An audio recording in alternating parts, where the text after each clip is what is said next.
I turned off the highway and onto the residential street, following the GPS directions toward my new place. The roads got narrower as I drove deeper into the neighborhood, trees crowding closer to the pavement.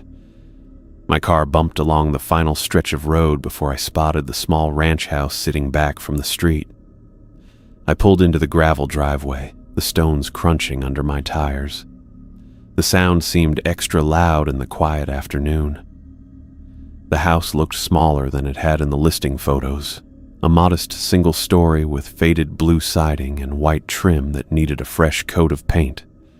The front yard was mostly brown patches with tufts of overgrown grass. 8 months without anyone living here had taken its toll. I shut off the engine and sat for a minute, taking it all in. This was home now. After 10 years in California, Bend, Oregon would be my fresh start. The real estate agent had called it a charming fixer-upper with character. That was one way to put it. I grabbed my backpack from the passenger seat and fished the house key from the front pocket. The air was crisp when I stepped out of the car, carrying the scent of pine from the woods behind the property. I walked up to the front door, my footsteps loud on the wooden porch. The boards creaked under my weight. The key stuck a little in the lock before turning. The door swung open with a low groan from the hinges. I stepped inside, my footsteps echoing on the hardwood floors. The living room was empty except for a dusty ceiling light fixture and blinds hanging crooked on the windows.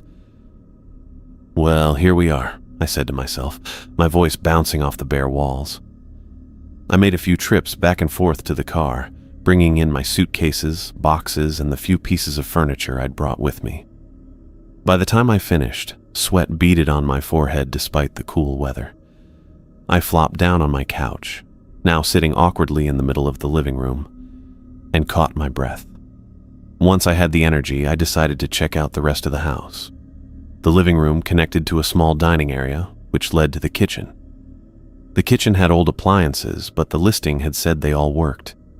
Yellow-tinted linoleum covered the floor, curling slightly at the edges. I opened the fridge, empty and clean at least.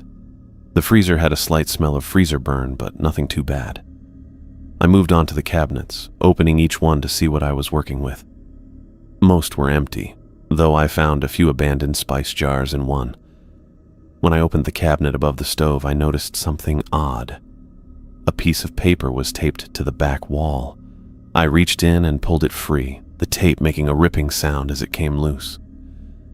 The paper was folded in half. I opened it and found a handwritten note. House rules. 1. Close and lock the front door at exactly 12:04 a.m. every night. 2. Never answer when a girl knocks on Fridays at 7:30 p.m. 3. If you hear footsteps on the roof after 1 a.m., stay in bed with your eyes closed. 4. Do not look out any windows between 1:12 and 1:18 a.m. 5. If you find a black cat inside the house, feed it and let it out before midnight. I read through the list twice, then snorted. What the hell? The handwriting was messy but readable, like someone had written it in a hurry. It had to be some kind of joke from the previous tenant. Maybe they were trying to freak out whoever moved in next. Good one, I muttered, crumpling the paper and tossing it into the trash can under the sink. I continued exploring the house, finding 2 bedrooms and a bathroom down the hallway. The master bedroom had an attached half bath that needed a good scrubbing. The shower in the main bathroom had water stains, and the mirror was spotted with age. After checking out the whole place, I went back to the living room and started unpacking the essentials. I made up my bed first, always the priority when moving, then set up the TV and unpacked my clothes. By early evening, I was worn out. The drive from California had taken 2 days, and I'd been up since 6 that morning to get an early start on the final leg. My muscles ached from carrying boxes and furniture. The thought of cooking dinner seemed like too much effort. I found my phone and ordered a pizza from a place that came up on a quick search. The guy who answered said it would be about 45 minutes. I thanked him and hung up. While waiting for the food, I sat on the couch and looked around at my new home. The walls were bare, Boxes were stacked everywhere, and the place had that empty feeling that comes with a new move. But it was mine, or at least the bank's, for the next 30 years. The mortgage payments would be half what I'd been paying for rent in San Francisco. The pizza arrived right on time. I tipped the delivery guy and took the box to the kitchen. I didn't have a table set up yet, so I ate standing at the counter, looking out the small window at the backyard. The sun was setting, casting long shadows across the patchy grass. That weird list of rules popped back into my mind as I chewed. Who would come up with something like that? The specificity was what made it strange. Exactly 12:04 a.m., precisely 7:30 p.m. on Fridays, the very specific window of time between 1:12 and 1:18 a.m. It was oddly detailed for a prank. I shrugged it off. Some people had weird senses of humor. Maybe the previous tenant had watched too many horror movies. After finishing 3 slices, I put the rest in the fridge for tomorrow's breakfast. A moving tradition. I washed my hands and face in the bathroom sink, then changed into a t-shirt and sweatpants. The day's exhaustion hit me all at once. My eyelids felt heavy and my limbs were like lead. I checked the time on my phone. Not even 9 o'clock yet, but my body was done for the day. I turned off the lights and made sure the front door was locked before heading to my bedroom. The house creaked and settled around me as I crawled under the covers. The mattress felt good after 2 nights in motel beds. As I drifted off to sleep, I had a fleeting thought about those strange rules. Close the door at 12:04 a.m. Don't answer on Fridays at 7:30. Don't look out windows at 1:12 a.m. Feed a black cat. Ridiculous. I turned over and pulled the blanket higher. Tomorrow I'd start properly unpacking and making this place feel like home. Tonight, I just needed sleep. My breathing slowed as I fell into a deep slumber, completely unaware of what my casual dismissal of those rules might bring. I woke up with a jolt at exactly 12:04 in the morning. My eyes snapped open to the unmistakable sound of my front door opening, the creak of hinges, the soft whoosh of air as it swung inward. I lay completely still in bed, heart thumping against my ribs. The house fell silent again. Too silent. I strained to hear footsteps, voices, anything that might explain what I'd just heard. Nothing came. Just the hollow quiet of the empty house pressing against my eardrums. "Hello?" I called out weakly, immediately regretting it. No response. I sat up slowly, swinging my legs over the side of the bed. The hardwood floor felt cold against my bare feet as I stood up. I grabbed my phone from the nightstand, turning on its flashlight function. The beam cut through the darkness of my bedroom, casting long shadows across the walls. I crept down the hallway, moving as quietly as possible. Each floorboard seemed to groan under my weight, impossibly loud in the stillness. The living room appeared empty when I reached it, shadows dancing across the half-unpacked boxes as I swept my light across the space. And there it was, the front door standing wide open, a rectangle of night framed by my doorway. The porch light I'd left on cast a yellow glow that barely reached the first few steps. Beyond that, just darkness.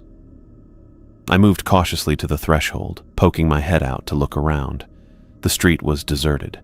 No cars passing, no people walking, just the quiet neighborhood sleeping under a canopy of stars. "What the hell?" I muttered, pulling back inside. I pushed the door closed firmly, turned the lock, and then checked the deadbolt twice to make sure it was secure. I tugged on the handle to confirm it was properly latched. I must not have locked it right, I told myself, running a hand through my hair. That's all. Just didn't close it properly. But I remembered locking it before bed. I always locked my doors, a habit from living in California. And even if I'd forgotten the deadbolt, how had the door swung open on its own? I walked back to my bedroom, checking the windows along the way, all closed and locked. I climbed back into bed, pulling the covers up to my chin like a kid afraid of monsters. Sleep didn't come easily. I kept hearing every creak and groan of the house settling, each one jerking me back to alertness. When morning came, I almost convinced myself I'd dreamed the whole thing. Almost. The next night, I decided to stay awake. I sat in the living room with all the lights on, a mug of coffee on the side table next to me, and my eyes fixed on the front door. I'd checked and rechecked the locks at least 5 times. The door was definitely secured. I glanced at my phone. 11:55. Just a few more minutes. I took a sip of coffee, grimacing at the bitter taste. My eyes felt heavy despite the caffeine. Moving to a new place was exhausting, and I'd spent most of the day unpacking boxes and arranging furniture. But I forced myself to stay alert, watching the minutes tick by on my phone screen. 11:59. Midnight. 12:01. I leaned forward, elbows on knees, staring intently at the door. 12:02. 12:03. My phone screen changed to 12:04, and at that exact moment, I heard it. A soft click from the direction of the door. My eyes widened as I watched the deadbolt turn on its own, sliding back into the unlocked position with a distinct thunk. Then the door handle turned, and the door swung open slowly, as if pushed by an invisible hand. Cool night air rushed in. The door stood fully open now, revealing the empty porch beyond. I couldn't move. My coffee mug slipped from my fingers and crashed to the floor, spilling across the hardwood. I barely noticed. "This isn't happening," I whispered, but it was. I'd seen it with my own eyes. The door had unlocked and opened itself at exactly 12:04. I remembered the crumpled paper in my kitchen trash, the house rules I'd dismissed as a joke. Lock front door at exactly 12:04 a.m. nightly. Was that what it meant? Not that I needed to lock the door at that time, but that the door would unlock itself if I didn't actively lock it at exactly that moment. I got up on shaky legs and walked to the door. I pushed it closed and locked it again, my hands trembling slightly. Then I went to the kitchen, dug through the trash, and retrieved the crumpled rules list. I smoothed it out on the counter, reading through each item again. Maybe this wasn't a joke after all. The next morning, I decided I needed to meet my neighbors. If anyone knew about the strange things happening in my house, it would be someone who'd lived nearby for a while. I spotted an older man working in his front yard across the street. He was raking leaves into neat piles, wearing a flannel shirt despite the warm weather. I walked over, trying to appear casual. "Morning," I called out as I approached. He looked up, pushing his glasses higher on his nose. "Morning," he replied with a friendly nod. "You must be the new guy who moved into the Burton place." "Yeah, that's me. Sammy Fig." I extended my hand. He set his rake against a tree and shook my hand firmly. "Hayden Williams. Lived here going on 20 years now." "Nice to meet you. It seems like a quiet neighborhood." "Usually is." Hayden picked up his rake again, resuming his work. "How are you settling in?" "Pretty good. Still unpacking." I hesitated, then decided to dive in. "You mentioned the Burton place. Was Burton the last person who lived there?" Hayden's raking slowed. "Dennis Burton, young guy, worked from home doing computer stuff." He looked up at me, his expression careful. "Left in a hurry about 8 months ago." "Left in a hurry." Hayden gathered a small pile of leaves. Started acting strange after a few months. Kept odd hours.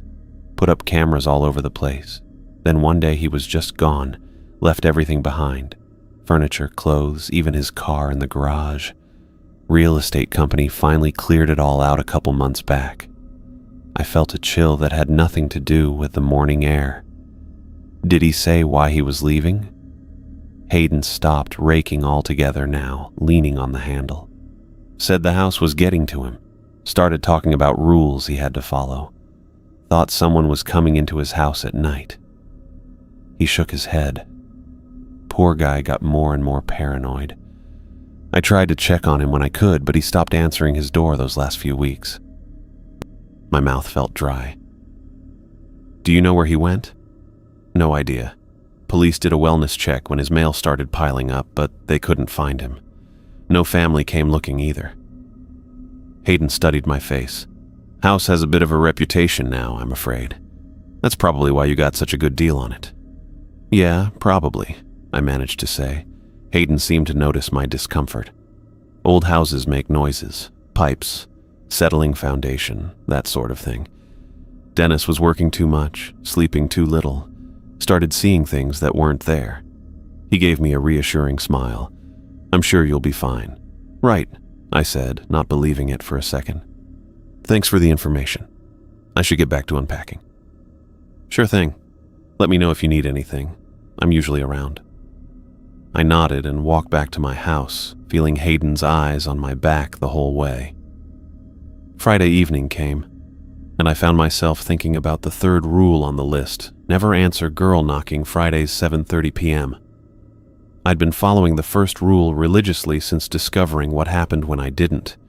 Each night at exactly 12:04, I would lock the front door, holding the deadbolt in place as I felt something trying to turn it from the other side. Whatever force opened my door seemed to get stronger each night, but as long as I kept my hand on the lock until 12:05, the door stayed closed. Now I sat in my living room at 7:25 on Friday evening, waiting to see if the third rule would prove as real as the first. 7:28. 7:29. At exactly 7:30, 3 soft knocks sounded on my front door. I froze, my breath catching in my throat. I hadn't fully believed it would happen. The knocks came again, slightly louder this time. I moved to the window and carefully peered through a gap in the blinds. A young girl stood on my porch, maybe 9 or 10 years old. She wore a plain white dress that seemed too thin for the evening chill. Her dark hair hung in neat braids on either side of her face, and her smile. God, her smile was all wrong. Too wide, too many teeth, stretching her face in a way that made my skin crawl. She knocked again, 3 precise taps. I know you're in there, she called out in a sing-song voice that made the hair on my arms stand up. Won't you please let me in? I'm so cold out here. I backed away from the window, bumping into the coffee table. Please, she called again, her voice somehow both childlike and ancient. I just want to come inside for a little while. Don't you want to be friends? I shook my head even though she couldn't see me. No, I definitely did not want to be friends. The knocking became more insistent. It's not polite to ignore guests, she said, her voice taking on an edge. Please open the door. I promise I'll be good. Minutes ticked by. I sat on my couch, hands pressed over my ears, trying to block out her increasingly desperate pleas. You have to let me in, she cried, her voice cracking. Please, I'm so hungry. The last word made my blood run cold. Hungry. Not cold, not lonely. Hungry. The knocking turned to pounding, the whole door shaking in its frame. I grabbed my phone, ready to call the police, but stopped myself. What would I say? There's a little girl at my door who I think might not be human. After what felt like hours, but was probably about 20 minutes, the pounding stopped abruptly. Silence fell over the house. I waited 5 more minutes before cautiously approaching the window again. The porch was empty. The girl was gone. I sank down onto the floor, my back against the wall, trying to process what had just happened. The rules were real. All of them, probably. And I had a feeling that breaking any of them would be a terrible mistake. I pulled out the crumpled paper from my pocket, reading through the remaining rules with new respect and fear. Stay in bed eyes closed if hearing roof footsteps after 1 a.m. Avoid looking out windows between 1:12 and 1:18 a.m. Feed and release any black cat found inside before midnight. I didn't know what would happen if I broke these rules, and I had no desire to find out. Whatever was happening in this house, whatever had driven Dennis Burton to flee in the middle of the night, leaving everything behind, it was real. And now it was my problem too. I woke up to darkness. The digital clock on my nightstand showed 1:15 in the morning, its red numbers the only light in the room. At first, I thought the sound had been part of a dream, a dull thud from somewhere above me. Then I heard it again, a footstep on my roof. My whole body went rigid. The third rule flashed through my mind. Stay in bed with eyes closed if hearing footsteps on the roof after 1. Another step landed directly above my head, slow and deliberate. Whatever was up there had weight to it. This wasn't a squirrel or a raccoon. The ceiling creaked under the pressure. I pulled the blanket up to my chin, heart hammering in my chest. The footsteps continued, moving from one end of the roof to the other with a measured pace. Thud, pause. Thud, pause.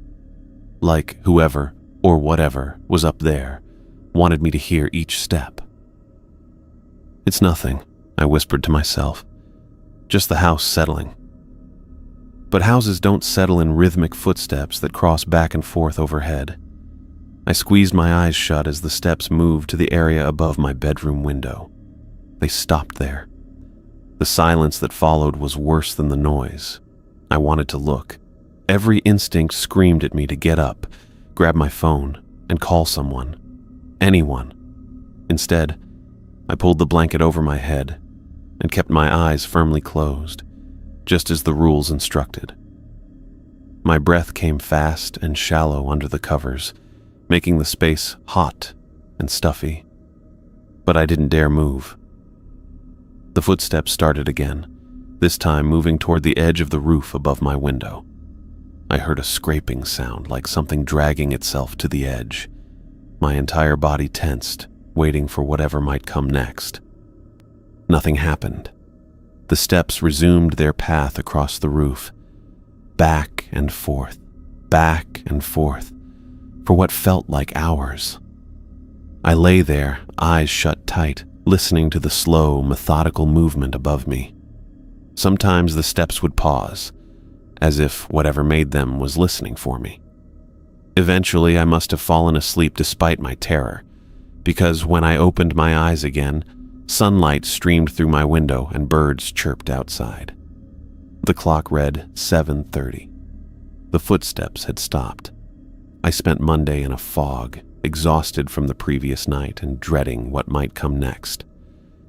I'd experienced 2 of the 5 rules being tested now. The front door that unlocked itself at 12:04, the girl who knocked at 7:30 on Friday evenings, and now the footsteps on the roof. That left 2 more. Don't look out windows between 1:12 and 1:18 and feed any black cat found inside. Work was a blur. I came home, made dinner, and tried to distract myself with TV. But as the night wore on, I grew increasingly anxious. At midnight, I held the deadbolt in place as the lock tried to turn on its own. After that, I went to bed but couldn't sleep. When my phone showed 1:12, I heard it, a soft scratching at my bedroom window, like fingernails dragging across the glass. I froze, staring at the ceiling. The scratching grew more insistent, joined by something new, whispers. Too quiet to make out words, but definitely voices. Multiple voices. "Don't look," I reminded myself. "Just don't look." The scratching intensified, becoming more frantic, more desperate. The whispers grew louder, though still unintelligible. It sounded like several people talking over each other, urgent and insistent. I kept my eyes locked on the ceiling, counting the seconds. The voices took on a pleading quality, as if begging me to look their way. The scratching became violent enough that I worried the glass might crack. My hands gripped the sheets so tightly my knuckles hurt. I wanted to scream, to run, to do anything but lie there listening to those sounds. But I remembered the rules. I remembered what my neighbor had told me about Dennis Burton. At exactly 1:18, everything stopped. The scratching, the whispers, gone in an instant. The sudden silence felt almost as unnerving as the sounds had been. I didn't sleep the rest of that night. The next few days passed without incident. I started developing a system, setting alarms on my phone for the critical times mentioned in the rules. 12:04 for the door, Fridays at 7:30 to avoid answering, 1 a.m. as a reminder to stay in bed if I heard roof footsteps, 1:12 to 1:18 to avoid looking out windows. 2 weeks after the window scratching incident, I came home from grocery shopping, arms loaded with bags. I kicked the door shut behind me and headed for the kitchen. As I rounded the corner, I nearly dropped everything. A black cat sat on my kitchen counter, calmly watching me. It was sleek and entirely black, not a single white patch anywhere on its coat. Its yellow eyes followed me as I set the groceries down. "How did you get in here?" I asked, my voice shaky. The cat just stared. I checked all the doors and windows. Everything was locked, just as I'd left it. There was no way the cat could have gotten inside. And yet, here it was. Rule 5. Feed and release any black cat found inside before midnight. I looked at the clock on the microwave, 8:20 in the evening. I had time, but the rule's implication was clear. If I didn't get the cat out before midnight, something bad would happen. I put away the groceries, trying to ignore how the cat's eyes tracked my every movement. When I finished, I opened a can of tuna I'd bought and put it on a small plate. "Here you go," I said, placing it on the floor. The cat jumped down gracefully and began to eat. I watched it, wondering what would happen if I just put it outside right now. But the rules were specific: feed and release. I had to do both. After the cat finished eating, it groomed itself thoroughly, then wandered around my house like it owned the place. I followed it nervously, waiting for it to decide it was ready to leave. As the hours ticked by, I grew more anxious. 11:30 came, and the cat showed no interest in the door I held open. "Come on," I pleaded. "You need to go." At 11:45, the cat suddenly stood up from where it had been lounging on my couch, stretched, and walked directly to the front door. I opened it, and the cat slipped out into the night without looking back. I closed and locked the door, leaning against it with relief. 4 rules tested. 4 rules followed. I was learning the rhythm of this house, the pattern of its strange demands. Over the next few weeks, I settled into a routine. The front door opened every night at 12:04, and I was always there to close and lock it immediately. The girl appeared every Friday at 7:30, sometimes alone, sometimes with other children whose faces I couldn't quite make out through the peephole. Their voices would blend together as they called to me, asking to be let in, growing increasingly insistent until they finally left. The footsteps on the roof came sporadically. I never knew which nights they would appear. But when they did, I stayed in bed with my eyes closed until they stopped. The window scratching at 1:12 became more violent each time. The whispers grew louder, more distinct, though I still couldn't make out what they were saying. Sometimes it sounded like they were arguing with each other about me. And occasionally, I'd come home to find the black cat waiting somewhere in the house. I always fed it and let it out before midnight. My life had become a careful dance around these rules. I never went out at night without making sure I'd be home well before 12:04. I made sure my phone was always charged so my alarms would work. I kept cans of tuna in the cupboard just in case the cat appeared. I was surviving, but just barely.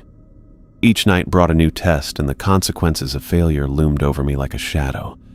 The rules were keeping me alive, but they were also trapping me in a house that seemed to have plans of its own. I woke up early to a thin slice of morning light coming through the blinds. The past few weeks had been a blur of alarm clocks, midnight door checks, and hiding under covers. I'd gotten used to the routine of it all, but not the why. That was driving me crazy. I needed answers about this house. Real ones, not just the rules taped inside a kitchen cabinet. The local library opened at 9, according to their website. I showered quickly, threw on jeans and a flannel shirt, and headed out the door by 8:45. The drive took less than 10 minutes through quiet residential streets that looked completely normal in the daylight. It was hard to believe that just hours earlier I'd been lying in bed with my eyes squeezed shut while something walked back and forth on my roof. The Bend Public Library was a large, modern building with lots of windows and an open floor plan. Inside, the morning crowd was sparse. A few retirees reading newspapers, a young mom with a toddler in the children's section, and a woman with silver-white hair arranging books behind the information desk. I approached her, clearing my throat. "Excuse me, I was hoping to look into some local history." She looked up, adjusting her cat-eye glasses. "Local history? Anything specific you're looking for?" Her voice was soft but clear, like someone used to speaking in hushed tones. "I just moved into a house on Oakwood Drive, and I'm curious about its background." Something flickered across her face. Recognition, maybe concern, before she smiled. "I'm Amanda Marshall, head reference librarian. What's the address?" 42 Oakwood Drive."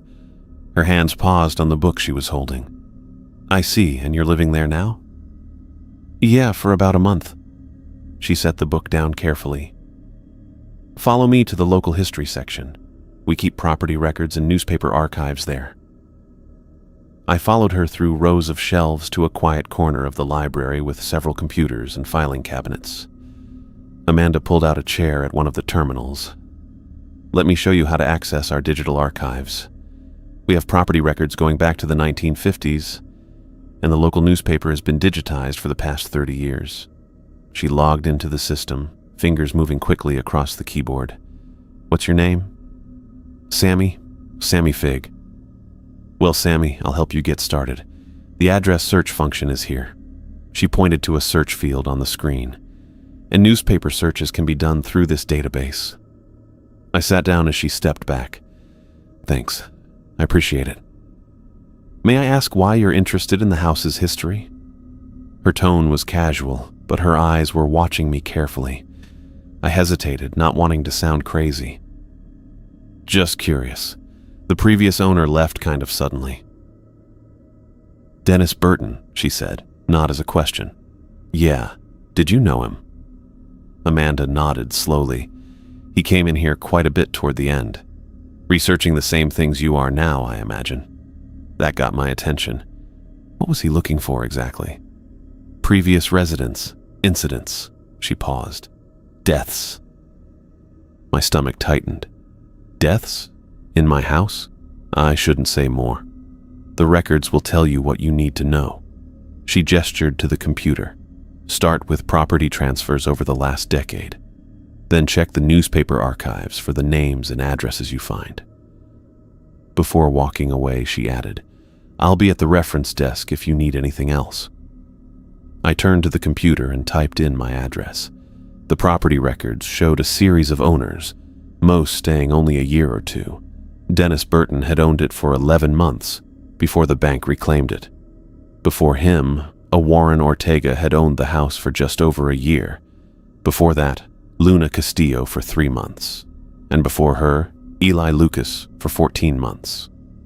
These short ownership periods seemed strange. People usually stayed in houses for years, not months. I wrote down the names and dates, then switched to the newspaper database. I started with Warren Ortega, the most recent owner before Dennis. A search brought up a small article dated 2 years ago. "Local accountant found dead in front yard." The article was brief. Warren Ortega, 34, had been found dead on his front lawn early one morning by a neighbor walking their dog. No signs of trauma. No apparent cause of death. The medical examiner had ruled it a case of sudden cardiac arrest, though friends reported he had no known heart conditions. The date caught my eye. It was exactly 2 years ago today. I checked the time of discovery. 12:15 a.m. 12:15. Just minutes after the front door was supposed to unlock at 12:04. My hands felt cold as I typed in the next name, Luna Castillo. Her story appeared in a longer article. Young artist dies in sleep. Luna, 27, had been found in her bed when she failed to show up for work. The article mentioned she had moved to Bend to pursue her art career, buying the house on Oakwood Drive as her first home. Friends described her as vibrant and healthy, making her death all the more shocking. She'd been dead approximately 6 hours when found, putting her time of death around 1:15 a.m., right when the footsteps on the roof would happen. I felt sick, but kept going, searching for Eli Lucas. His death made the front page. Gruesome scene leaves. Police baffled. Eli Lucas, 41, had been found dead in his kitchen. His body was covered in deep claw marks, consistent with a large animal attack, according to the police report. However, all doors and windows had been locked from the inside. No animal was found in the house. The time of death was estimated between 1 u and 1:30 a.m., the window scratching time. I sat back, my heart pounding. 3 people, 3 deaths, each one matching a time when something happened in the house. The door opening at 12:04, the footsteps on the roof after 1:00 a.m., the window scratching between 1:12 and 1:18, and Dennis Burton, the one who'd left the rules, was the only one who'd gotten out alive.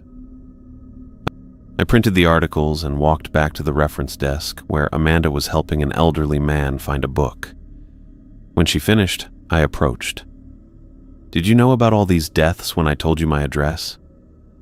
She looked around to make sure no one was within earshot. "Yes." "Why didn't you say something? Would you have believed me?" Her eyes were kind but serious. "Most people don't, until they experience something themselves." I spread the articles on the counter. 3 deaths in the same house, all at specific times that match. Things that happened there. She nodded slowly. "Dennis Burton came to me after he found the first newspaper article. He was frantic, saying something was trying to get into his house every night." "Did he tell you about the rules?" I asked quietly. Amanda's eyes widened slightly. "You found them?" "In the kitchen cabinet. 5 rules about specific times and things not to do." "He made those rules," she said. "Dennis figured out the patterns. When people died, what they might have done wrong. He was trying to protect himself, and whoever came after him. But he left, disappeared." Amanda looked down at the articles. "He came in here the day before he vanished. Said he couldn't take it anymore. That following the rules was keeping him alive, but the house was changing him somehow. He said he had to get out." "And no one's seen him since?" "No, but he's the only one who got away." She gathered the articles and handed them back to me. Dennis was smart. He recognized the danger and found a way to manage it until he could escape. "But why does this happen? What is it about that house?" She sighed. "That's what Dennis was trying to figure out too. He went back further, looking at owners from decades ago. The pattern goes way back. Short ownership periods, unexplained deaths, disappearances. Did he find anything? A cause? Nothing definitive.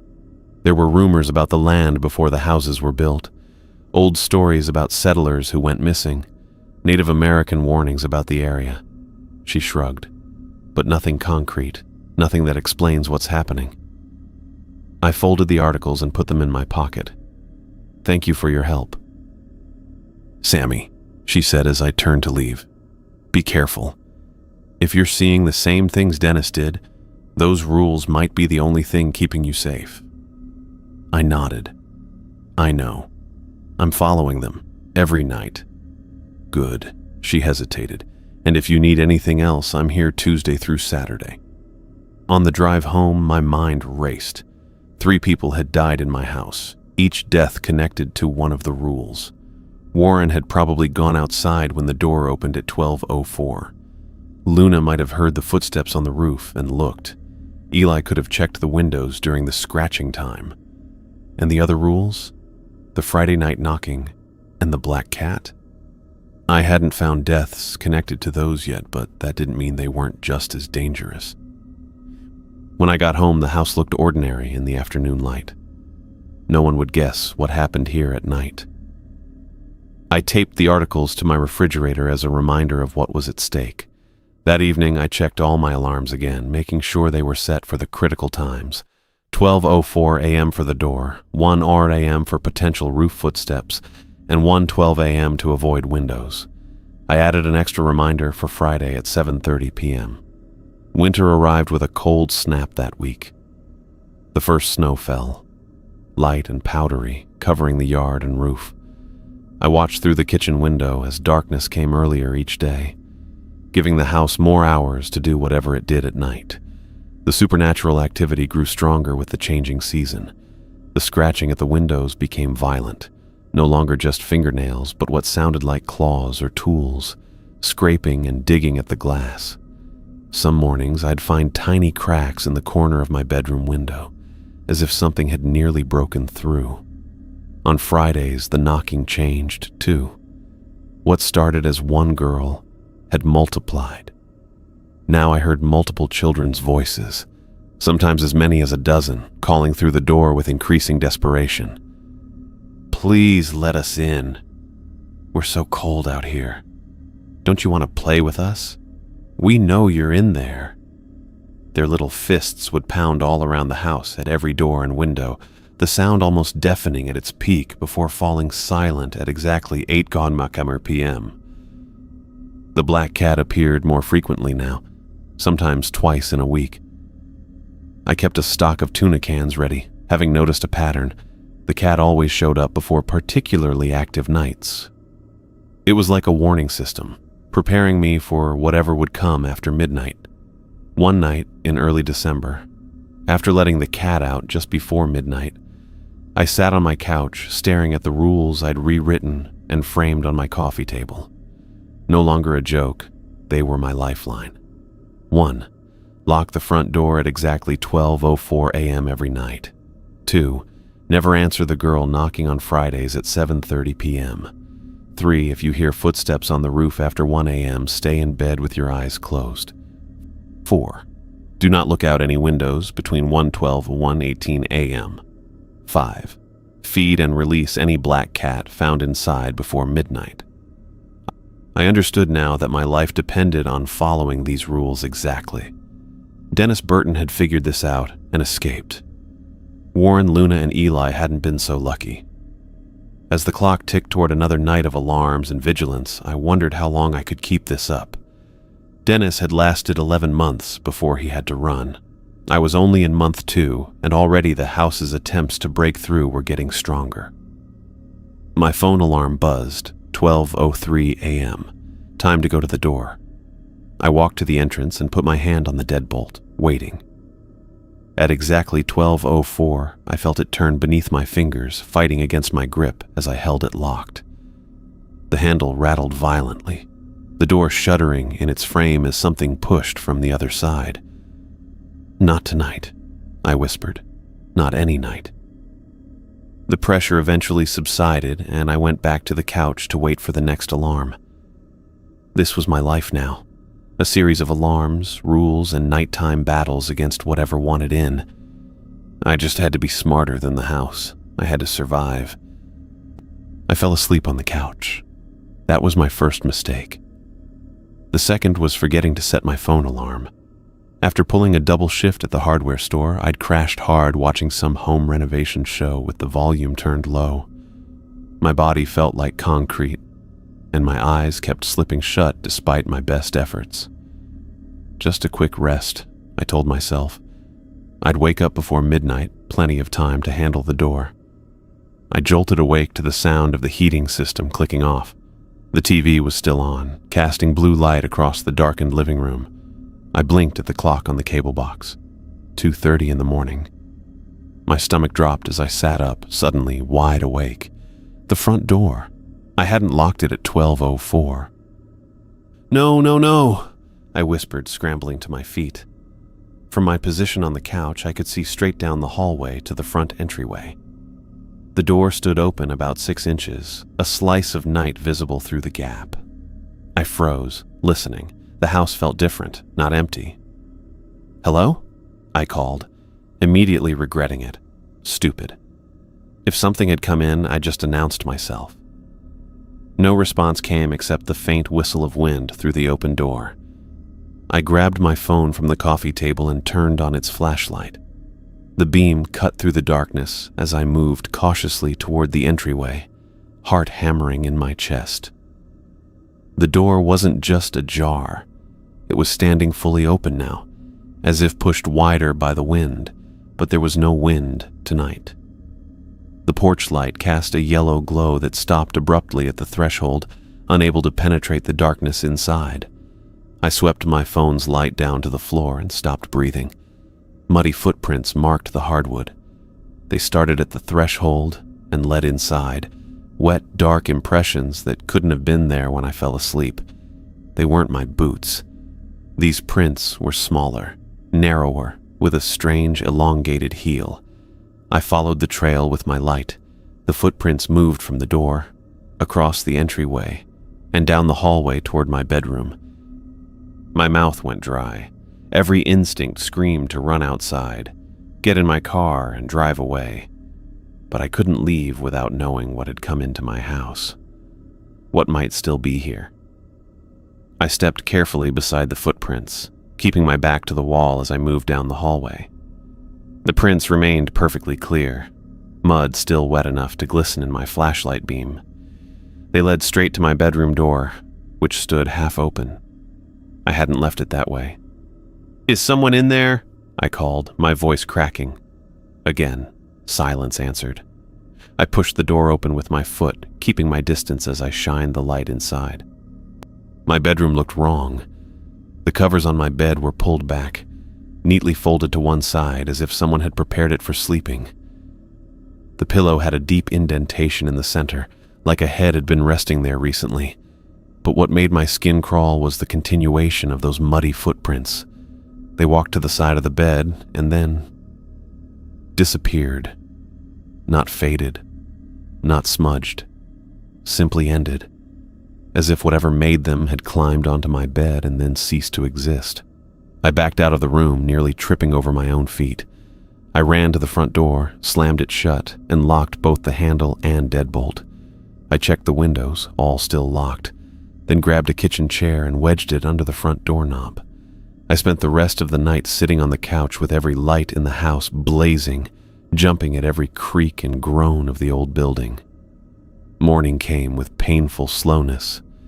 As sunlight crept through the windows, I expected the footprints to be gone, some hallucination born of exhaustion and the house's usual weirdness. But they remained, now dried to a crusty brown trail across my floor. Something had come in while the door was open. Something had been in my bed. I made coffee with shaking hands, spilling grounds on the counter. The caffeine did nothing to clear the fog of fear and sleep deprivation. I kept seeing that indentation in my pillow, perfectly shaped like a head, but somehow wrong in proportion. This was my wake-up call. The rules weren't just superstitions or quirks of a strange house. They were survival mechanisms. Dennis Burton had figured that out. So had Warren Ortega, Luna Castillo, and Eli Lucas. But too late. I wasn't going to be the next name on that list. I grabbed my phone and punched in the number for Bend Moving and Storage that I'd looked up weeks ago but never called. A woman answered on the third ring. "Bend Moving and Storage, this is Diane." "Hi, I need to schedule a move as soon as possible," I said, pacing around the kitchen. "Like, immediately soon." "All right, sir. We typically need at least a week's notice for—" "I'll pay extra, whatever it costs. I need to be out of this house." There was a pause. "May I ask why the urgency?" I looked at the muddy footprints leading to my bedroom. "Water damage. The place isn't safe." "I see." She didn't sound convinced. "The earliest we could possibly do is Monday, and that's if we have a cancellation. I'll take it. Please, put me on the list." I gave her my information, agreeing to her emergency scheduling fee without even asking how much it was. Money didn't matter. Getting out alive did. After hanging up, I sat at the kitchen table and made a list of everything I needed to do. Pack essentials, forward mail, notify work, find a new place to live, anywhere but here. As I wrote "cancel utilities," a strange heaviness settled over me. The pen felt like it weighed 10 pounds. My thoughts grew muddy, unfocused. Why leave? This is your home now. You're safe as long as you follow the rules. I blinked, shaking my head to clear it. That wasn't my thought. It felt planted, like someone had whispered it directly into my mind. The house. The house was trying to keep me here. I stood up so quickly my chair toppled backward. "No," I said aloud to the empty kitchen. "I'm not staying. I'm not ending up like the others." The heaviness pressed down harder.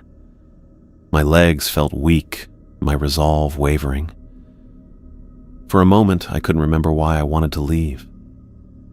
Hadn't I chosen this place? Wasn't it affordable? Convenient? With enormous effort, I walked to the refrigerator where I'd taped the newspaper articles about the previous tenants' deaths. I forced myself to read each one again. Warren Ortega, dead on his lawn at 12:15. Luna Castillo, found in bed after the roof footsteps. Eli Lucas, clawed to death in his kitchen. The fog lifted slightly. This was real. This was happening. The house wanted me to stay, but not because it cared about me. It wanted me for something else. I grabbed a garbage bag and headed to my bedroom, carefully stepping over the muddy footprints.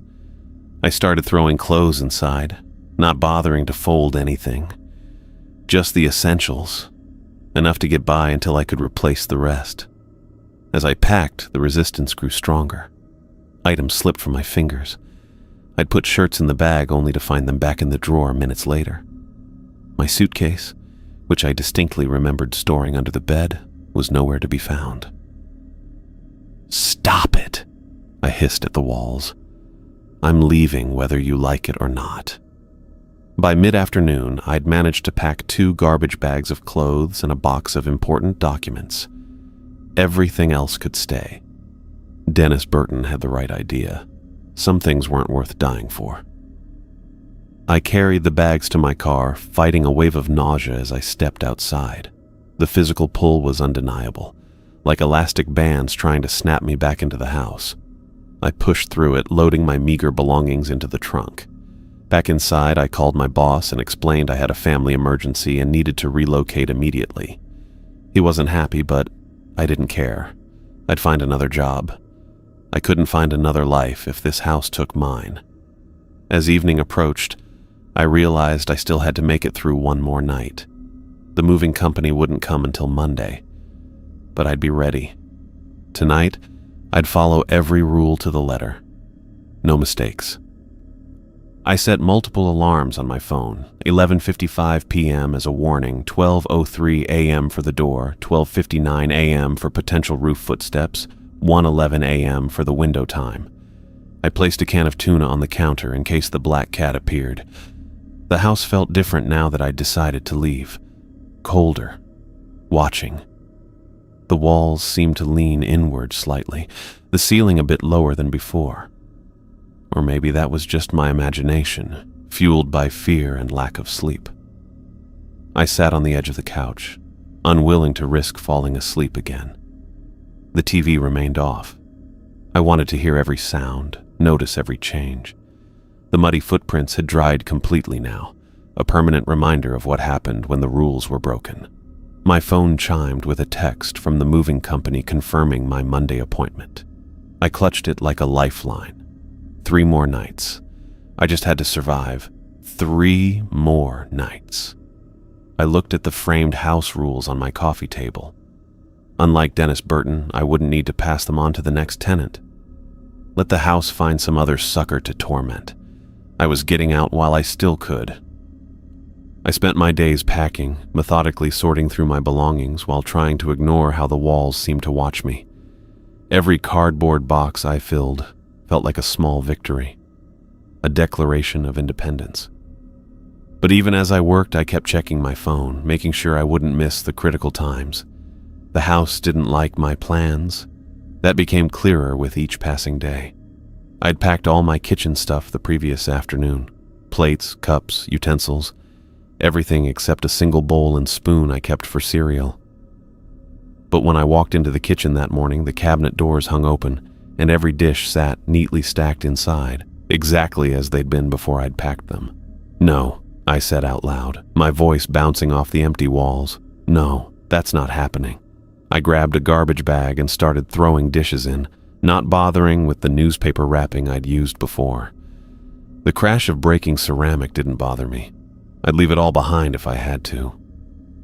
When my phone alarm went off at 7:30 that evening, I was taping up a box of books in the living room. Friday. The children would be coming soon. I went through my usual routine, double-checking all windows were locked, pulling curtains closed, making sure the front door was secure. Then I sat on the couch, hands pressed over my ears, trying to focus on anything but what was about to happen. The knocking started exactly on time. 3 soft taps, then a pause, then 3 more. "Please let me in," came the girl's voice, the same one I'd been hearing every Friday since I moved in. "I'm so cold out here." I kept my eyes fixed on the floor, counting the seconds in my head. "I know you're in there," she called, her voice taking on that unnatural quality that made my skin crawl. "I can smell you." New voices joined hers this time, more children, their words overlapping. "Let us play with you. We're hungry. Just open the door a little." The knocking intensified, spreading from the front door to the windows, to the back door, as if a dozen small fists were pounding all around the house. I pressed my hands harder against my ears, but it didn't help. The voices seemed to seep through the walls themselves. "You're leaving us," the first girl said, her voice suddenly right beside my ear, though I sat alone in the room. "We don't want you to go." I jumped up, spinning around, but saw nothing. The pounding continued for another 15 minutes before stopping abruptly, leaving the house in complete silence. My phone buzzed on the coffee table, a text from the moving company confirming my appointment for Monday. 3 more days. I could make it 3 more days. The black cat showed up twice the next day. The first time was in the morning. I walked into the bathroom and found it sitting on the closed toilet lid, yellow eyes watching me. I had no idea how it got in. The second time was just after dinner when I found it curled up on my bed. Each time, I followed the rule. I opened a can of tuna, set it down, and watched the cat eat. When it finished, I opened the front door and let it walk out into the night. The second time, just before midnight, the cat paused at the threshold, looking back at me with those unblinking eyes. "Go on," I said, feeling ridiculous talking to it. "I'll be gone soon, too." The cat made a low sound in its throat that wasn't quite a meow, then slipped into the darkness. Back inside, I checked my phone. 11:55. Almost time for the door. I stood by the front entrance, one hand on the deadbolt. At exactly 12:04, I felt it try to turn beneath my fingers. The metal grew hot, almost burning my palm, but I held tight, keeping it locked as the door shuddered against the frame. "Not tonight," I whispered through clenched teeth. "Not any night." After a minute, the pressure stopped. The lock cooled. I backed away slowly, keeping my eyes on the door until my next alarm went off at 12:59. Roof time. I hurried to my bedroom, climbed under the covers, and shut my eyes tight just as the first footsteps sounded above. They moved differently tonight, faster, more erratic, like someone pacing in anger. I kept my eyes closed, listening as whatever was up there moved back and forth for nearly an hour before going silent. I must have fallen asleep because the next thing I knew, my phone was blaring its 1:11 alarm. Window time. I rolled away from the window, keeping my eyes shut as the scratching began. It was louder than ever before, accompanied by those whispered voices arguing with each other. "He's leaving. We can't let him. Break it. Not allowed. Find another way." The scratching turned to a high-pitched scraping like claws digging into the glass itself. I pulled the pillow over my head, counting down the minutes until 1:18 when it would stop. When my alarm signaled the end of window time, I finally looked. In the dim light from my phone screen, I could see new scratches on the glass, deeper than before, forming what looked like words. I couldn't make them out clearly and didn't want to get closer. Whatever message they were trying to leave, I didn't want to read it. The next morning, I found my car keys missing. I'd left them on the kitchen counter right next to my wallet, but they were gone. I tore through the house, checking every surface, every pocket, even places I knew I hadn't been. After an hour of searching, I gave up and called a locksmith. The earliest they could come was tomorrow, Sunday, one day before the movers, cutting it close, but it would have to do. "We can make you a new key for your Honda," the woman on the phone said, "but you'll need to provide proof of ownership." "Not a problem," I said, rifling through my folder of important documents. "I have the title right." The folder was empty. The car title, which I'd checked just yesterday while organizing my papers, was gone. I hung up and sat at the kitchen table, trying to think. This wasn't coincidence. The house was fighting back, trying to trap me here. "It's not going to work," I said to the empty room. "I'm leaving on Monday, with or without my stuff." The lights flickered in response. I went back to packing, this time focusing on essentials, clothes, toiletries, the few personal items I couldn't bear to leave behind. I'd packed my laptop in its bag and set it by the front door, but when I went to add my charger, the bag was gone. I found it back in the bedroom, under the bed. This happened all day, items moving, disappearing, returning to their original places. By evening, I was exhausted and frustrated, but I'd managed to get most of my important things into bags by the door. As the sun set, I looked out my living room window and spotted Hayden Williams standing on his front lawn across the street. He wasn't doing anything, just standing there, staring directly at my house. When I raised my hand to wave, he didn't react. I decided to go talk to him. Maybe say goodbye, thank him for being a decent neighbor despite all the weirdness. I put on my jacket and walked across the street. "Hey, Hayden," I called as I approached. "How's it going?" Hayden turned to me with a blank expression. "Can I help you?" "It's me, Sammy, from across the street." I pointed back at my house.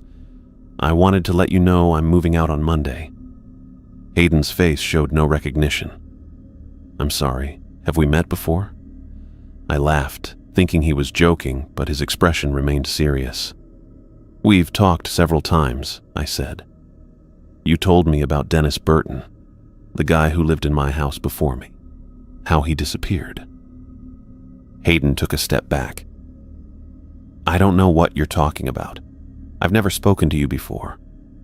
A chill ran up my back that had nothing to do with the evening air. "You've lived here 20 years, I said. "You were raking leaves the first time we talked. I think you have me confused with someone else." Hayden's voice was cold now, suspicious. "I've only lived here 5 years and I don't know anyone named Dennis." He turned and walked quickly back to his house, glancing over his shoulder at me once before shutting his door firmly. I stood there on the sidewalk, trying to make sense of what had just happened. Either Hayden was lying, for what reason I couldn't imagine, or something much stranger was happening. The house wasn't just moving my belongings around, it was changing reality around me. As I walked back to my house, I noticed other neighbors on the street. An older woman walking her dog crossed to the opposite sidewalk when she saw me coming. A man getting his mail looked up, made eye contact, then hurried inside. They were avoiding me. Inside, I locked the door and leaned against it, trying to calm my racing thoughts. The phone rang, making me jump. I answered without checking the caller ID. "Hello?" Silence. "Hello? Who is this?" Nothing but dead air, yet I could tell someone or something was on the line. I could hear faint breathing.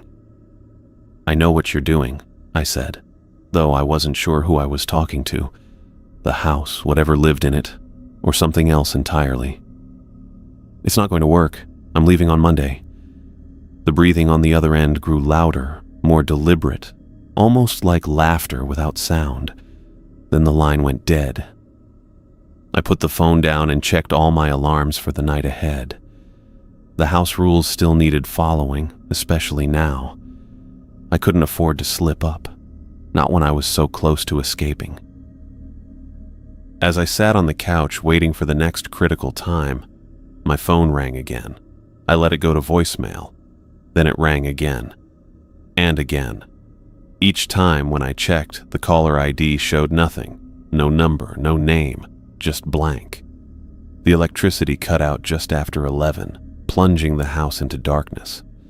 I used my phone's flashlight to find candles in the kitchen drawer.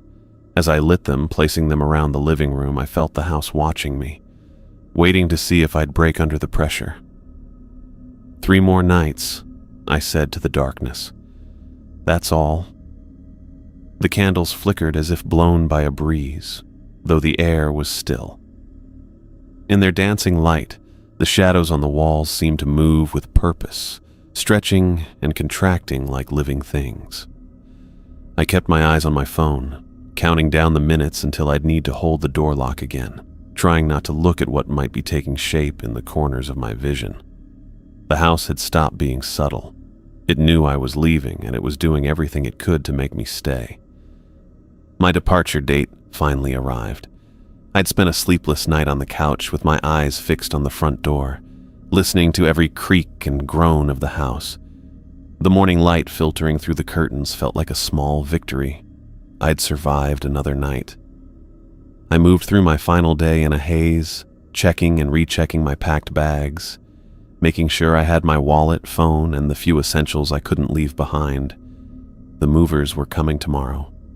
Just one more night to get through. As evening approached, I felt the house watching me. The walls seemed to press inward, the ceiling hanging lower than it had yesterday. The air grew thick and stale despite the open windows. I'd been through this routine enough times now to recognize when the house was gathering its strength. Just one more night, I said out loud, my voice sounding hollow in the nearly empty living room. I set my alarms with extra care.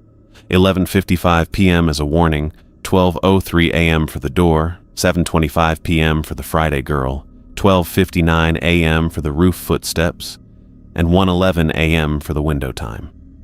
I placed a can of tuna on the counter just in case the cat made an appearance. The house stayed unnaturally quiet as night fell. No settling noises, no clicking of the heating system, just a heavy silence that made my ears ring. I sat on the couch, watching the minutes tick by on my phone. The waiting was always the worst part. At 7:25 p.m., my first alarm went off. I went through my security routine, checking that all windows were locked, closing every curtain, and making sure the front door was secure. I returned to the couch and put my hands over my ears, bracing myself. The knocking started at exactly 7:30 p.m. 3 soft taps, then silence, then 3 more. But this time, something was different. The knocking didn't come from just the front door. It came from every door and window simultaneously, as if the house was surrounded. "Please let me in," came the girl's voice from the front porch, the same sing-song tone I'd heard every Friday. "I'm so cold out here." But then another voice joined in from the back door. "We want to play with you." And another from the kitchen window. "Don't you want friends?" And another from the living room window. "We're so hungry." I pressed my hands harder against my ears, but the voices multiplied until it sounded like 20 different children were outside, all calling to me at once, their voices overlapping in a terrible chorus. "Don't leave us. We've been waiting for you. The house chose you. You belong here now." The pounding grew violent. The windows rattled in their frames. The front door shuddered with each impact. I curled into a ball on the couch, eyes squeezed shut, counting the seconds until 8 p.m. when I knew it would end. The voices grew more desperate as the time ticked down. "You can't leave us. We need you. Open the door." At exactly 8 p.m., everything stopped. The sudden silence was almost as shocking as the noise had been. I uncovered my ears slowly, listening for any lingering sounds. But the house was quiet again. I got up on shaky legs and peeked through a gap in the curtains. The porch was empty. The street was deserted. I collapsed back onto the couch, heart racing. They'd never been that many before, never that loud. The house was pulling out all the stops for my final night. At 10:30 p.m., I spotted movement in the kitchen. The black cat sat on the counter, yellow eyes fixed on me. I hadn't heard it come in. I never did. I got up and opened the can of tuna I'd left out, placing it on the floor. "Last meal on me," I told the cat as it jumped down and began to eat. I watched it, wondering not for the first time if it was really a cat at all. When it finished, it looked up at me and made a low sound in its throat, almost like a warning. I walked to the front door and opened it. The cat paused at the threshold, turned to look back at me one last time, then disappeared into the darkness. My 11:55 p.m. alarm buzzed. 5 minutes until the first rule. I positioned myself at the front door, hand on the deadbolt, waiting. The minutes crawled by. At exactly 12:04 a.m., I felt the metal of the deadbolt grow hot under my fingers as it tried to turn. I gripped it tighter, fighting against the invisible force.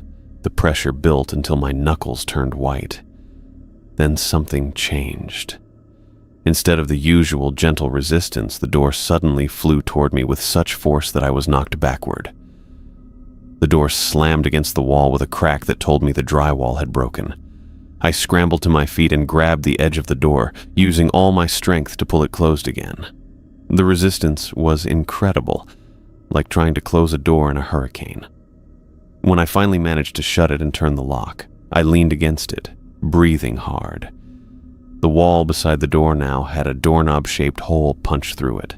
Plaster dust covered the floor. This was new. This was worse. I checked my phone. 12:10 a.m. I had less than an hour before the roof footsteps would start. I used the time to double-check my bags and make sure everything was ready for the morning.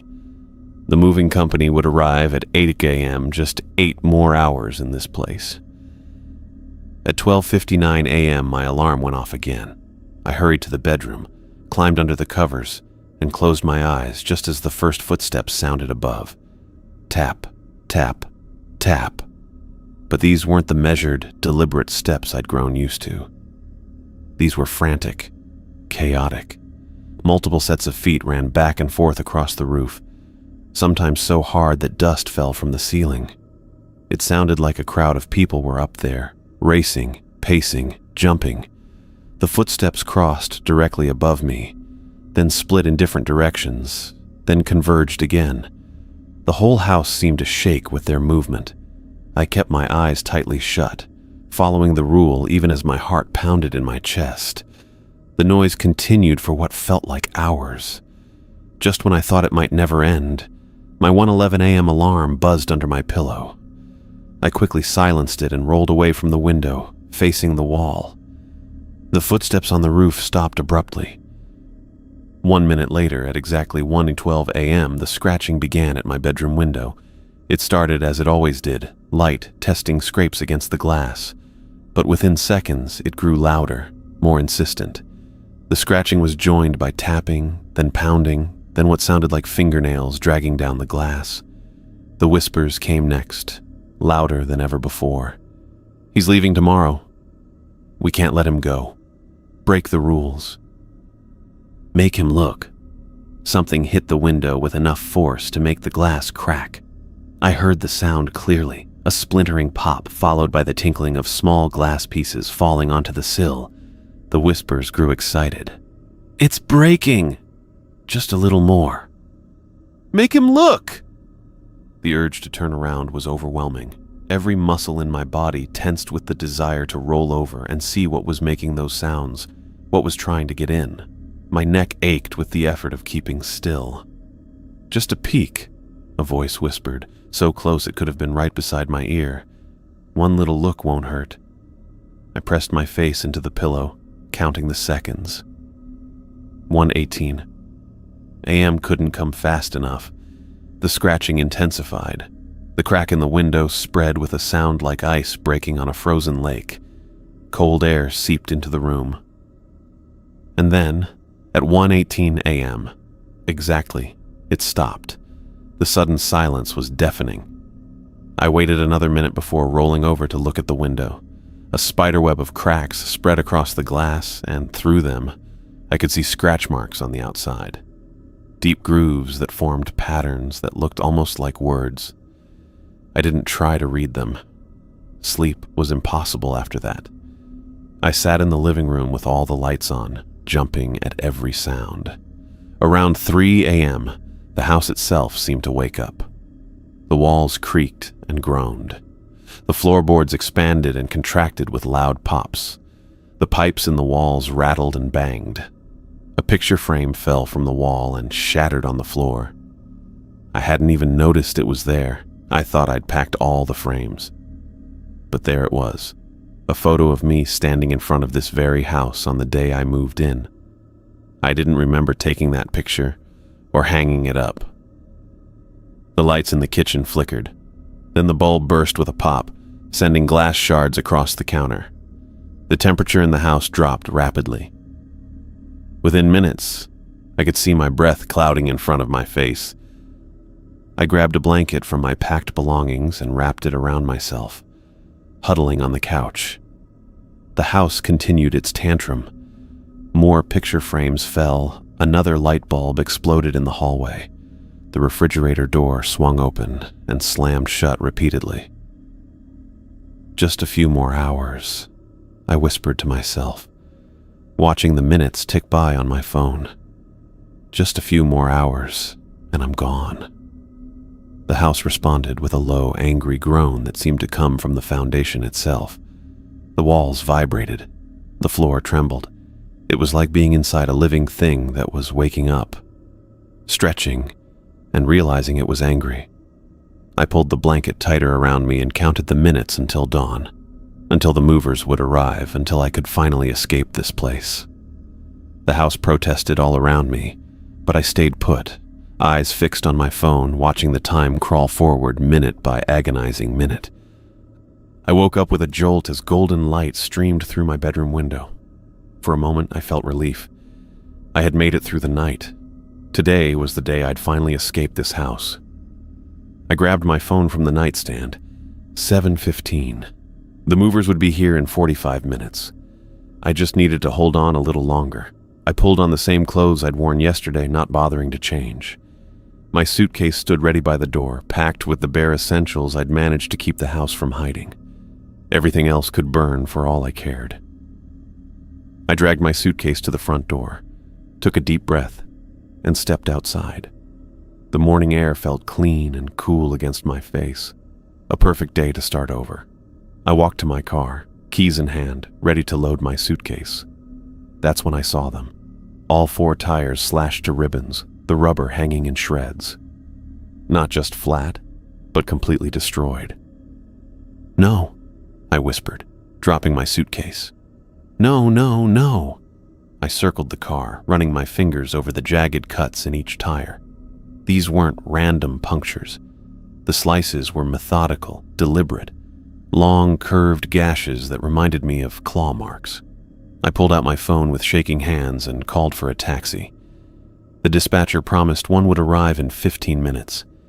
I thanked her, ended the call, and sat on the front steps to wait, keeping my suitcase close. 15 minutes passed. No taxi. 20 minutes. Nothing. 30 minutes. The street remained empty. I called the taxi company again. The dispatcher sounded confused. "Sir, we sent a car 20 minutes ago. The driver reported no one was at the address. That's impossible. I've been sitting outside the whole time. I'm sorry, sir. Would you like me to send another car?" "Yes, please." I gave her the address again and hung up. The movers would be arriving soon. I could wait for them instead. But what if they never showed up either? What if the house somehow made them drive right past, not seeing the house at all? I couldn't take that chance. I needed to get away now. I grabbed my suitcase and started walking down the driveway toward the street. I made it halfway when the feeling hit me. A wave of dread so powerful it made me stagger. My stomach turned over, acid rising in my throat. My head spun, vision blurring at the edges. Another step forward and the nausea intensified. 2 more steps and my legs began to shake. My heart pounded so hard I could feel it in my fingertips. I took 1 more determined step and the invisible force yanked me backward like a fish on a hook. My feet moved against my will, carrying me back toward the house. I fought against it, digging my heels into the gravel, but it was like trying to resist a powerful current. My body wasn't my own anymore. I stumbled backward until I was at the front door again. The moment I crossed the threshold, the symptoms eased. The nausea faded. My vision cleared. My heart rate slowed. The house had me on a leash. I sat on the floor just inside the doorway, catching my breath. This was why Dennis Burton had left everything behind. His furniture, his clothes, even his car in the garage. The house wouldn't let him take anything. Maybe it wouldn't let him leave at all unless he broke free completely. I thought about Amanda from the library, about what she'd told me regarding Dennis. He'd disappeared suddenly, without packing, without telling anyone. Now I understood why. It wasn't a choice. It was the only way. I stood up, leaving my suitcase on the floor. I emptied my pockets, placing my wallet and phone on the small table by the door. I'd need money and my ID, nothing else. I could replace everything. I took the cash and cards from my wallet, stuffing them into my jeans pocket along with my driver's license. I left the wallet itself behind. I walked to the door again, took a deep breath, and stepped outside. This time I didn't bother with the driveway. I cut across the lawn, heading straight for the property line where my yard met the street. With each step, the resistance grew stronger. The invisible tether pulled at me. The nausea returned. The dread built in my chest. My vision tunneled, darkness creeping in from the edges. My legs felt heavier with each step, like I was walking through wet cement. 10 feet from the street, I couldn't breathe. My lungs refused to expand. My heart beat so erratically I thought it might stop. The pull became physical. I could feel it in the center of my chest, like hooks in my ribs dragging me backward. I fell to my knees, gasping for air.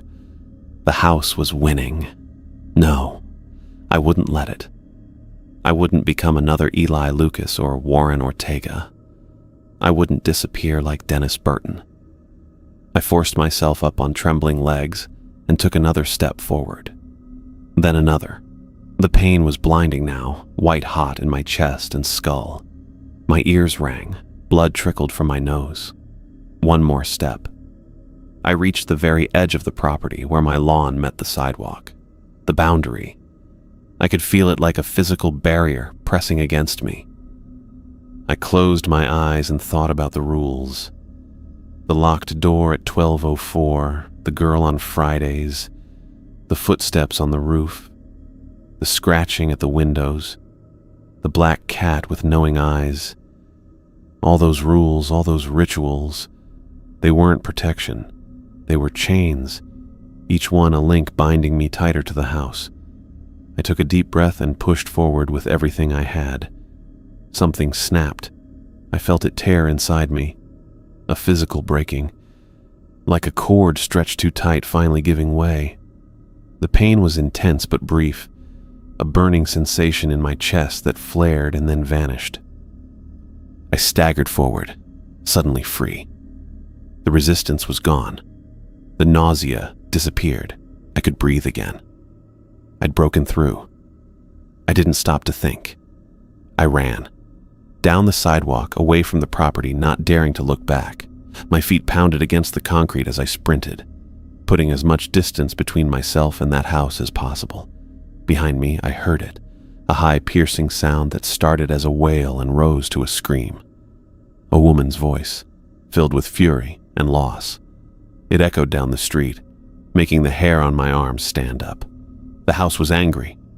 I ran faster, turning the corner at the end of the street. The screaming faded but didn't stop completely.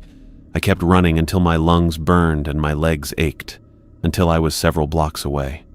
A car approached, slowing as it neared me. I stepped into the road, waving my arms frantically. The car stopped, and the driver, a middle-aged woman with concerned eyes, rolled down her window. "Are you okay?" she asked, taking in my disheveled appearance, the blood dried under my nose. "Please," I said, my voice hoarse. "I need to get to the bus station. Can you give me a ride?" She hesitated only a moment before nodding. "Get in." I climbed into the passenger seat, hands still shaking. As we pulled away, I finally allowed myself a single glance back in the direction of Oakwood Drive. "Thank you," I whispered. Not to the driver, but to whatever luck or fate had allowed me to escape. I sat on the bus leaving Bend, watching the Oregon landscape roll past my window. Trees and hills blurred into a green-brown smudge as we picked up speed on the highway. I'd managed to buy a ticket with the cash in my pocket, not caring where the bus was headed as long as it took me away from that house. My chest still hurt where something had snapped inside me at the property line.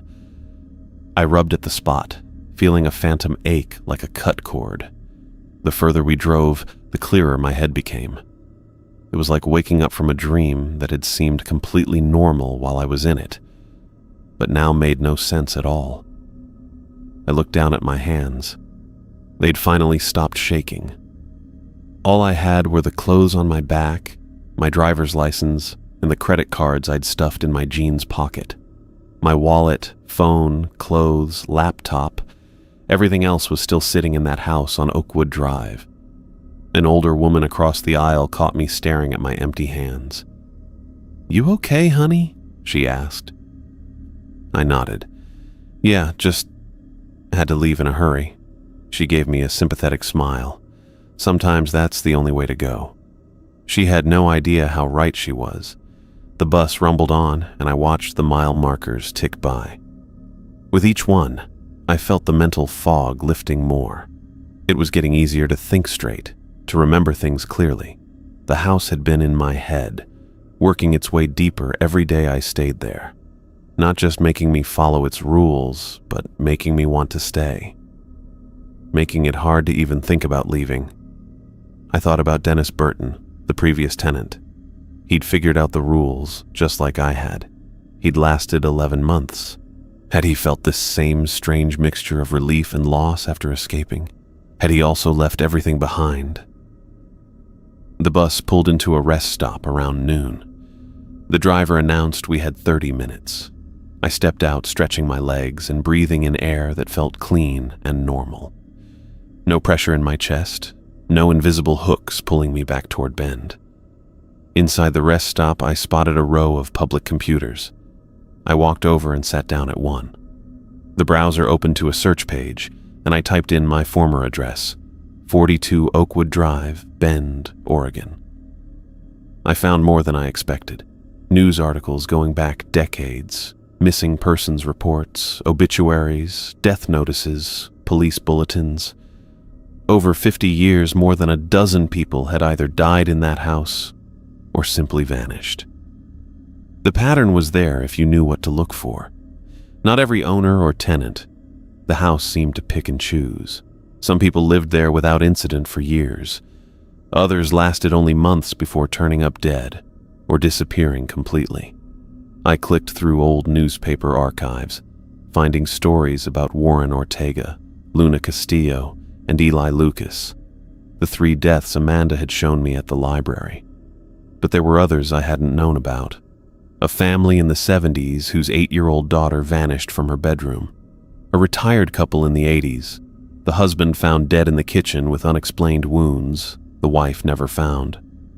A college student in the 90s who stopped attending classes, then stopped answering his door, then was found hanging from the living room ceiling fan. The house selected certain people. Then it trapped them with its rules. I leaned back in the hard plastic chair, running my hands through my hair. The rules, they weren't protection. Not really. They were just a way to keep you alive longer, to keep you in the house, to prepare you for something worse. Because the longer I stayed, the more the house got into my head, the harder it became to leave. If I had stayed much longer, would I have even wanted to escape anymore? Would I have become like the others who died there, so trapped by the house's influence that death was the only way out? A chilling thought hit me. The house would find someone else. The property would go back on the market, probably at a suspiciously low price, just like when I bought it. Some other person would be attracted to the bargain, just like I was. The house would wait patiently, and the rules would remain hidden in the kitchen cabinet, waiting to either save or condemn whoever discovered them. The bus driver called for passengers to reboard. I stood up, my legs feeling heavy. I'd escaped, but others wouldn't. I thought about calling the police, but what would I tell them? That a house was alive and trapping people with supernatural rules? They'd think I was crazy. I walked back to the bus and found my seat by the window. As we pulled away from the rest stop, I pressed my forehead against the cool glass. The distance between me and Bend grew with every mile, but the knowledge of what lurked there would follow me forever. The rules were still there, waiting. The house was still there, hungry. And sooner or later, someone new would move in, find that folded paper, and have to make the same choices I did. I closed my eyes as the bus drove on, carrying me toward whatever came next.